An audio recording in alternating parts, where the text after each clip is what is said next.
Hey everybody, how's it going? Ryan the Mighty Quinn here, the cornerman underscore MMA. Um, NFL kickoff today, opening day. Really looking forward to that.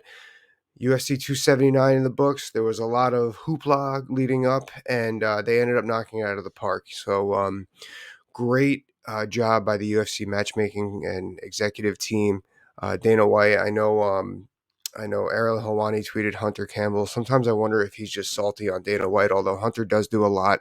I have spoken with both fighters as well as event promotion people for arenas. Everyone does love Hunter Campbell. And the matchmakers, Mick Maynard, Sean Shelby. That's a lot of moving around, a lot of moving parts. I'm sure they had to open up the checkbook for a lot of those fighters to make that happen. And everyone said Li Jingliang, he drew the short straw, so to speak. Oh man, I thought he won that fight. We're gonna get into that, and we're gonna get into all that, as well as what's next for Khamzat Chimaev. A lot to unravel there, starting with his fight and the post-fight interview. But let's start with the judges' decisions that were said. They were interesting. I didn't agree with either of the two decisions, so that means I didn't agree with two out of the six. Well, not really two out of the six judges. We're gonna see that. We're gonna see that in a second. But I didn't agree with. I didn't agree with the two decisions. They were both split decisions that went the other way, the two controversial ones last night. We're going to break that down. So I did something a little differently, though. We're going to start with the Darian Weeks, Yohan Lainesse card fight. I had Darian Weeks win that all the way. I came down to round three, really. How you scored round three, which won the fight. Actually, and then the obvious one, Li Jingliang versus Daniel Rodriguez. So what did I see with that? Now, usually Las Vegas is pretty good with their judges. Is Las Vegas actually? I've seen them favor volume of strikes thrown over fighters coming forward trying to push the fight, throwing less volume. You see more of the decisions like that in California. I was talking with King Mo about this. I think that's possibly because California is so engraved in boxing. It's boxing influence. Not that that's a bad thing. It's just that's what we see more of in that state. Usually, Vegas is a little bit more of an output decision territory. And we didn't see that last night. We saw the people that were coming forward, throwing less volume, were the ones getting the decisions. Now, I did do something a little differently this time, which we're going to break down in these events. I went to MMADecisions.com, which is a great website, by the way, and I saw if they had the identical judging team for these fights. They did not. They had very similar though. With Darian Weeks, Yohan Lessie, we had Michael Bell, Ron McCarthy, and Tony Weeks. Okay, and let's see which ones they went in that direction. So Michael Bell scored this fight for Yohan. Ron McCarthy scored this fight for Weeks. Tony Weeks scored this fight for not his name counterpart. He scored it for Lainesse. Lainesse. I'm going to say that name wrong 10 times today. Okay.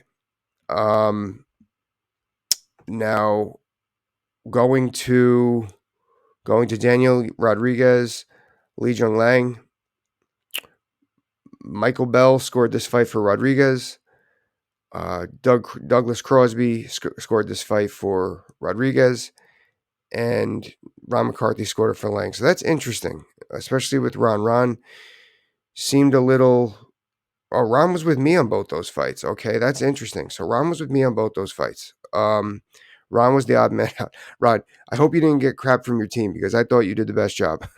So that's really interesting. So clearly Ron was favoring the output over the marching down. Now we'll go back to the Weeks fight. So I found Weeks, which he had that big slam in the second round that the commentary team was undecisive of how that was going to be scored. We're going to break that down. I spoke with Mike Mazzulli, actually posted about it on my Twitter account at the Cornerman MMA. I texted with Mike Mazzulli about it a little bit. We'll get into that another time. But so yeah, Yohan was clearly coming forward. I felt his striking was less than stellar. He looked like he was loading everything up. He looked like he was kind of jumping forward. And I felt that Weeks was kind of just punching off of that, punching and kicking off of that and scoring and winning those exchanges. I felt that he was winning that fight. I just didn't see it the other way. Again, it came to the third round. I actually I argued that Weeks won all 3 rounds, but it came to the third round what it came down. That's another thing that people don't realize with a lot of these close decisions. It's never the whole fight. It's usually one round that's scored by 2 judges, or really one judge if you think about it, and which way they went nuts. So it's always very minuscule. Now, going to the Jingliang fight, I don't know. I thought he won the whole fight. I thought he stayed active. His body language was there. I thought Daniel Rodriguez looked stiff. Actually, another thing that was about that fight is that everyone thought Li Jingliang looked undersized. I didn't see it that way. I thought that his legs and his lower body looked a lot bigger than Daniel Rodriguez. But yeah, I mean, Daniel did come forward. He did have some. He did have some success with jabs and straight rights. He landed a couple real stiff ones. I just felt that Lee lit up the body. He just showed more. His body language just showed he was controlling the fight.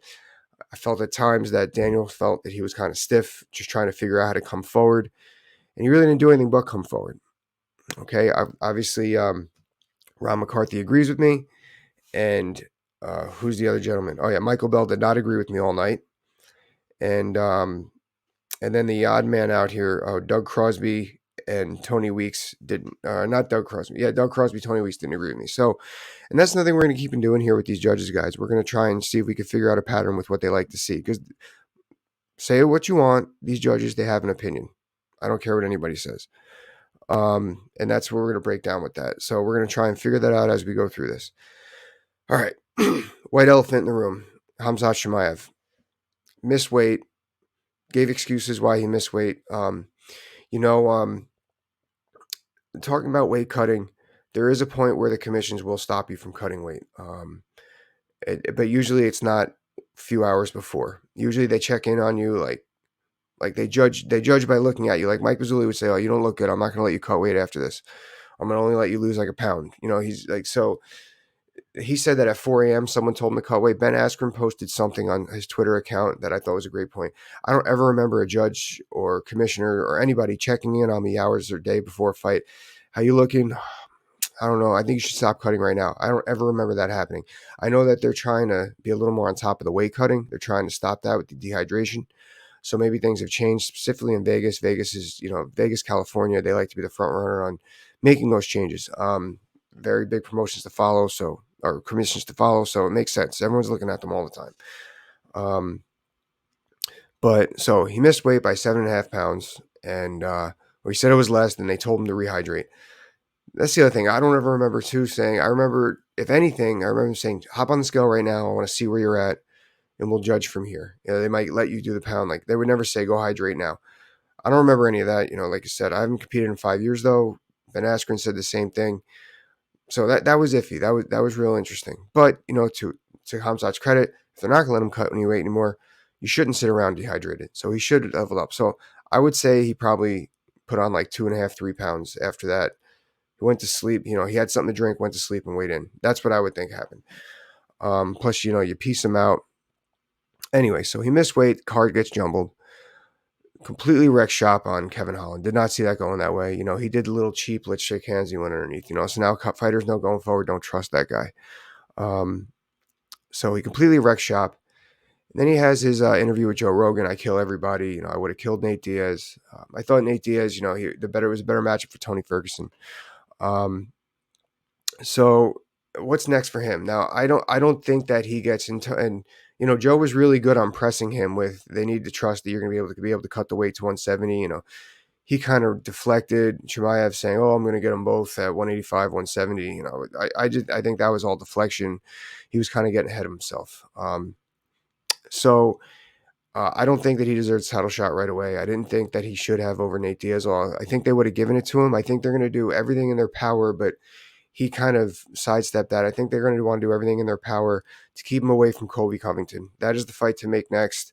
I think that all roads to the welterweight championship go through Colby Covington, and they were trying to go over that bridge without crossing it. They were trying to fly him over that bridge by having him fight a big name in Nate Diaz.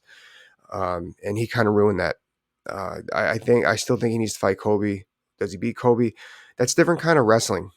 That's the freestyle wrestling, the scrambles. It's not the same as folk style or American wrestling, as you guys say worldwide, which Colby is so good at. Colby, I think the power definitely goes to Khamzat, but the strength is is similar. I'm someone who's wrestled with Kobe. I know how strong he is. I know what strong is in this sport.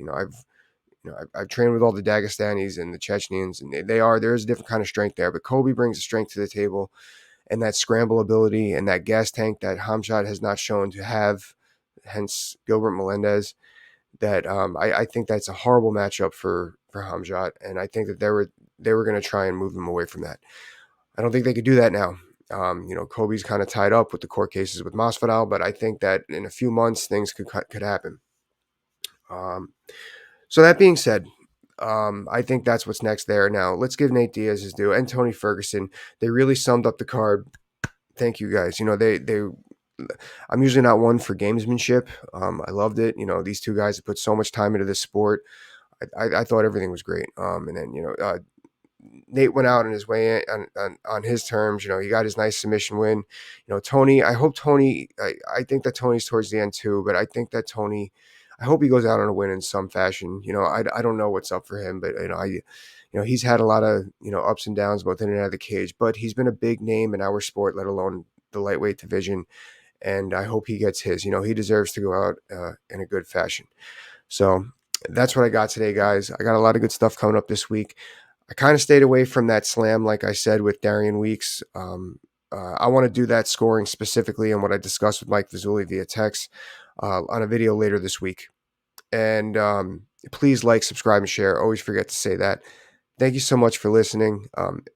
Any thoughts, any criticisms or tips, I could always use them. So please let me know. Have a great week, guys. Bye.